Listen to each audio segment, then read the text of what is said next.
High সবাইকে, কেমন আছো তোমরা সবাই? আশা করি সবাই খুব ভালো আর সুস্থ আছো। আমরাও ভালোই আছি। তো তোমরা ভিডিওটা প্রথম থেকে শেষ অবধি দেখতে থাকবে। প্রত্যেকের জন্য ছোট ছোট কিছু টিপস থাকবে এখন থেকে আমার প্রত্যেকটা ভিডিওতে। আর ভিডিওটা ভালো লাগলে অবশ্যই একটা লাইক, কমেন্ট আর শেয়ার করে দিও। তো সমস্ত কাজ করে দেখো, এখানে ফুল নিতে চলে এসেছি, পুজো দিব, আবার একটু বেরও হব, তাই একটু তাড়াতাড়ি করে সমস্ত কাজ করে নিয়েছি।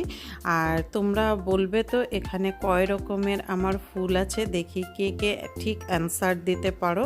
জলদি উঠলে সমস্ত কাজ তাড়াতাড়ি হয়ে যায়, তারপর যেন একটু বেরও হওয়া যায়।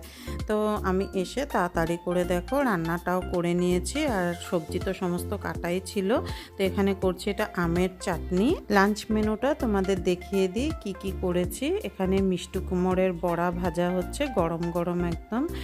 আর এইখানে করেছি হলো কচুর শাক বাদাম দিয়ে।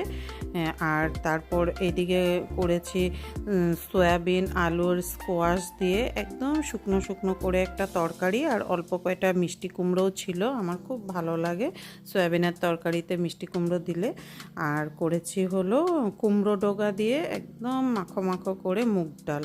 তো এই ছিল লাঞ্চের মেনু। আর এদিকে বর শশা কাটছে, ব্যাস এখন লাঞ্চটা দিয়ে দিব। তারপর আবার টিউশনও আছে, সোহম যাবে পড়তে। তারপর দেখো রেডি হচ্ছে, যাব হলো আমার বান্ধবীর বাড়িতে, পুজো আছে। এখন রাত্র প্রায় 8টা বাজে, আমি রেডি হচ্ছি কারণ সোহমকে একবারে পড়িয়ে নিয়েছি, কারণ এসে আরও পড়তে চায় না। তো চলো এখানে তোমাদেরকে একটা সামারের আমি ছোট্ট একটা টিপস দিই। তো তোমরা অনেকেই যখন কাজল পরো ওয়াটার লাইনে, তো গরম দিনে না সে কাজলটা ঘেটে যায়, যতই ওয়াটারপ্রুফ হোক না কেন। অনেকের যাদের অয়েলি স্কিন থাকে বা অয়েলি স্কিন না হলেও অনেকের ঘেটে যায়, যেরকম আমারই হয়, সাইড দিয়ে একদম কাজলটা ঘেটে যায়। তো তারা কি করবে, আইশ্যাডো প্যালেটে যেটা মানে ব্ল্যাক কালার আইশ্যাডো থাকে না, পাউডারের মতো আর কি, সেই কাজলের উপরে ছোট্ট একটা ব্রাশ দিয়ে কাজলটাকে সেট করে নিবে, সে আইশ্যাডোটা দিয়ে একটু স্মাচ করে নিবে। তো একটু স্মোকি লুকও দিবে, দেখতেও ভালো লাগে।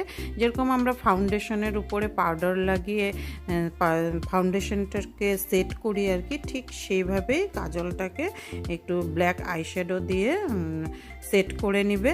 তো দেখবে তোমাদের কাজল কখনোই ঘেটে যাবে না। তো এটা ছিল তোমাদের জন্য ছোট্ট একটা টিপস, আরও টিপস থাকবে। তো এই হলো আমার বান্ধবী রুমি, ওর বাড়িতেই আজকে ত্রিনাথের কীর্তন ছিল, তো সেখানেই গেছি।